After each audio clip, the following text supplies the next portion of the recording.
Você já traiu alguém que confiava plenamente em você? Já olhou nos olhos de alguém e soube, naquele instante, que feriu quem mais te amava? Essa é a dor que não grita por fora, mas destrói por dentro.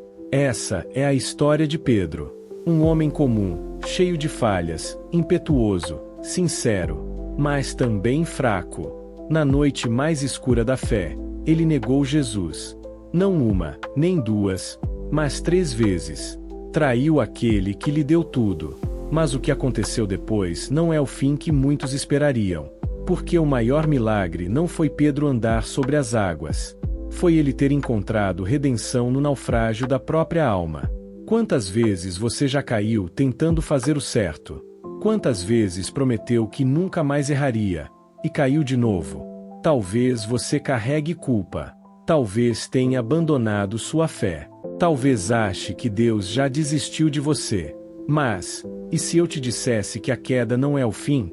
E se, como Pedro, sua pior falha for o início da sua maior transformação? Hoje, você vai conhecer uma história que não é apenas sobre fé. É sobre fraqueza, lágrimas, perdão, e um chamado que sobrevive à traição. O que Pedro viveu naquela madrugada mudou a história do mundo, e pode mudar a sua também. Mas, para entender isso, precisamos voltar ao começo. Ao dia em que Jesus olhou nos olhos de um simples pescador, e viu nele um líder, mesmo antes dele acreditar em si mesmo. Pedro era ousado. Prometeu que nunca abandonaria Jesus. No capítulo 26 do Evangelho de Mateus, verso 33, ele declara: ainda que todos se escandalizem de ti, eu nunca me escandalizarei. E no verso 35 ele insiste: ainda que me seja necessário morrer contigo, de modo nenhum te negarei. Palavras fortes. Mas promessas feitas no calor da confiança nem sempre resistem ao frio do medo. Naquela noite, Jesus já sabia. Em verdade te digo que, nesta noite, antes que o galo cante, 3 vezes me negarás. Mateus 26, 34. Pedro não acreditou. Mas o tempo provaria que Jesus conhecia a fraqueza dos homens, mesmo daqueles que mais o amavam. Jesus foi preso. A multidão gritava. Os discípulos fugiram. Pedro seguiu de longe. A escuridão do pátio era iluminada apenas por uma fogueira, e pelo olhar dos curiosos. Ali, no pátio do sumo sacerdote, começou o colapso. Uma criada se aproxima. Você estava com Jesus, o Galileu, ela diz. Pedro nega. Frio. Instintivo. Não sei do que você está falando. Mateus 26, 70. Mais tarde, outra o reconhece.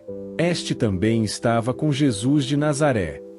Pedro jura: não conheço esse homem. Finalmente, um grupo o confronta. Com certeza você é um deles. Até seu modo de falar te entrega. Pedro se desespera.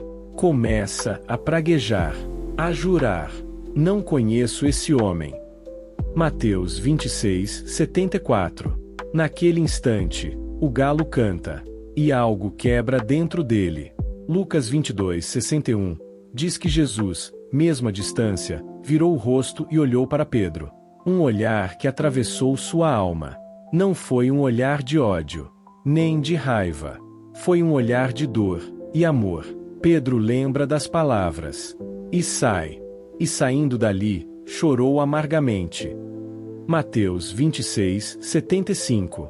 O choro de Pedro não foi apenas de remorso. Foi de vergonha. De arrependimento.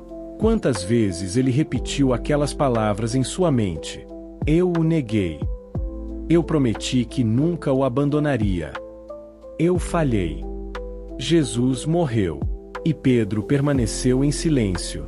Nenhum discurso. Nenhuma ação. Aquele que falou mais alto, agora era o que mais se calava. Dias se passaram. Até que a notícia explode. O túmulo está vazio. Jesus havia ressuscitado. Mas será que ele ainda se lembrava de Pedro? Será que havia perdão para quem o havia traído? No Evangelho de Marcos 16, o anjo faz um pedido específico. Ide, dizei a seus discípulos, e a Pedro, que ele vai adiante de vós para Galiléia. E a Pedro. Ele é citado pelo nome. Não foi esquecido. Não foi descartado. Jesus queria que Pedro soubesse: a história ainda não acabou. Pedro voltou a Galiléia. Voltou a pescar. A sua antiga vida. Talvez tenha pensado que era isso que lhe restava. Que falhou tanto, que a única opção era recomeçar do zero, longe da missão, longe do propósito, longe de Jesus. Mas foi ali, às margens do mar, que o reencontro aconteceu. João 21 relata esse momento. Jesus, já ressuscitado, aparece na praia. Pedro está no barco, pescando, e não reconhece o homem à beira-mar. Mas quando ouve: lançai a rede à direita do barco, e os peixes surgem em abundância, ele se lembra: é o Senhor. Ele grita. Sem esperar nada, se lança ao mar e nada até a praia. O traidor corre ao encontro daquele que foi traído. Porque amor verdadeiro, mesmo ferido, continua chamando. Jesus não grita, não acusa. Ele prepara uma fogueira. Não como aquela da noite da negação, mas uma nova. Dessa vez, para restaurar, não condenar. E ali, diante do fogo, Jesus faz 3 perguntas. 3 perguntas que ecoam como bálsamo nas 3 feridas que Pedro abriu com suas negações. Pedro, tu me amas? Sim, Senhor, tu sabes que te amo. 3 vezes Jesus pergunta. 3 vezes Pedro responde. E 3 vezes Jesus responde: apacenta as minhas ovelhas. João 21 versículo 15 ao 17. Pedro é restaurado. Não por merecimento, mas pela graça. Não porque foi fiel, mas porque Deus é fiel mesmo quando somos infiéis. Aquele homem que negou Jesus 3 vezes se tornaria um dos maiores líderes da história da fé cristã. Pregaria com ousadia, curaria enfermos, enfrentaria prisões e morreria por aquele que um dia negou. Talvez você também já tenha negado a fé. Talvez tenha se calado quando deveria ter se levantado. Talvez tenha se afastado de Deus achando que ele te rejeitou. Mas hoje você precisa ouvir isso. Jesus ainda está te chamando pelo nome. A história não terminou. A queda não é o ponto final. A dor não apaga o propósito. Pedro descobriu que o amor de Deus é maior que sua pior falha. E você pode descobrir isso também. Porque no reino de Deus, os caídos podem se levantar, e os traidores podem ser transformados.